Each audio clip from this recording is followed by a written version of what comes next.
உலகத்திற்கு ஒரு எடுத்துக்காட்டுகளாக கொண்டு வர வேண்டும் என்று சொன்னால் தாயினுடைய மடி ஆரம்பத்துடைய பாடசாலையாக, தாயினுடைய மடி பல்கலை கழகங்களாக, தாயினுடைய உணர்வு மிக உச்சகட்டமான வாழ்க்கைக்கு கொண்டு செல்லும் என்பதை அவுரங்கசீபுடைய வரலாற்றுகளிலே நாம் பார்த்துக் கொண்டிருக்கிறோம். அந்த வகையில் பார்க்கின்ற பொழுது தற்போது 17 ஓராண்டு காலத்தில் நிறைவுறுத்தி 2வது ஆண்டை அடித்து வைத்திருக்கிற இந்த நிர்வாகம் மக்களுக்கு தேவையான ஒன்றை மனதில் கருதி எல்லோருடைய கவனத்தை ஈர்க்கும் வகையிலே எல்லோருடைய சந்தோஷத்தையும் ஆர்வத்தையும் காணி ஒவ்வொரு மக்களுடைய கவனம் என்ன இருக்கிறது, என்ன தேவை இருக்கிறது என்பதை எல்லாம் நலன் கருதி மதரசாவை உருவாக்கி நூற்றுக்கணக்கான பிள்ளைகள் பள்ளிவாசலுக்கு நடந்து வந்து ஓதுகின்ற பாக்கியத்தை பெற்றிருக்கிறது என்று சொன்னால் இந்த ஜமாத்திற்கு கிடைத்த மிகப்பெரிய மாபெரும் வெற்றி. 2வது தீர்வு தெரியுமா? 2வது வருஷாவின் துவக்க விழா. இது ஒரு பெரிய விழாவாக நாம் பாடுகிறோம். சமுதாயத்துடைய பெண்களே, என் மாணிக்க கண்களே, சமுதாயத்துடைய நீங்கள் சமுதாயத்தில் நடைபெற்றுக் கொண்டிருக்கின்ற அநியாயங்கள் அக்கிரமங்கள் அனைத்தையும் அடித்து நொறுக்கி தப்புடுபடியாக ஆக்கக்கூடிய வல்லமை படைத்தவர்கள் பெண்கள். சமுதாயத்தின் சீர்கேடுகள், வரதட்சணை கொடுமைகள் இதெல்லாம் தலைவிரித்து ஆடிக்கொண்டிருக்கிறது. இஸ்லாம் அதை தடை செய்து கொண்டிருக்கிறது. அதை தப்புடுபடியாகின்ற பொறுப்பை உங்களிடத்தில் இருந்து கொண்டிருக்கிறது. உங்களுடைய பிள்ளைகளை நீங்கள் குர்ஆன் ஓதக்கூடிய பிள்ளைகளாக உருவாக்கி விடுவீர்கள் என்று சொன்னால், உங்களுடைய பிள்ளைகளை நல்ல பிள்ளைகளாக, மார்க்க கல்விகளை கற்றுக் கொடுத்த பிள்ளைகளாக நீங்கள் உருவாக்கி வைத்தீர்கள் என்று சொன்னால் அவர்கள் உங்களுக்கு துஆ செய்வார்கள். பெருமானார் ரசூலுல்லாஹி ஸல்லல்லாஹு அலைஹி வஸல்லம் அவர்கள் சொல்லி காட்டியது போல உங்களுக்கு இம்மையும் மறுமையிலும் அவர்கள் துஆ செய்வார்கள்.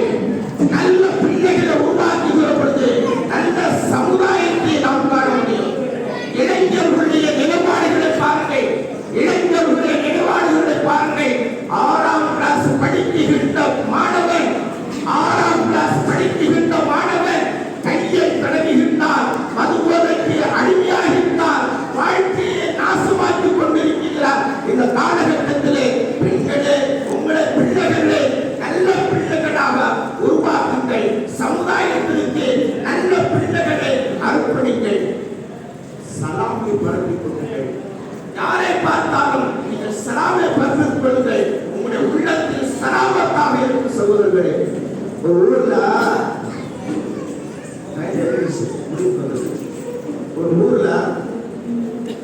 ஒரு முசாபன் சலாம் சொல்லுவாங்க. பழக்கம் தானே. ஒரு ஊர்ல சொந்தக்கார ஒரு ஆள் வச்சிருக்காரு. வாசல் நின்று அஸ்ஸலாமு அலைக்கும் உள்ள இருந்த அம்மா ஆளுங்கோ அப்படின்னா இந்த ஆள் வாசல் நின்று திருப்பி அஸ்ஸலாமு அலைக்கும் சொல்லுங்கோ அப்படின்னா அந்த ஆள் விட்டபாடு இல்லை. 3வது அஸ்ஸலாமு அலைக்கும் உள்ள இருந்து வேற இடம் பாருங்களோ அப்படின்னா உருவானத்தாடு உள்ள ஏன் உரிமை உள்ளவங்க நானான சிறந்துகிறார். உள்ள அந்த அம்மா எரிச்சு கதவை திறந்தா மச்சானா வாங்க, இது முடியாம போச்சா, மச்சானா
உருவாக்கப்பட வேண்டும்.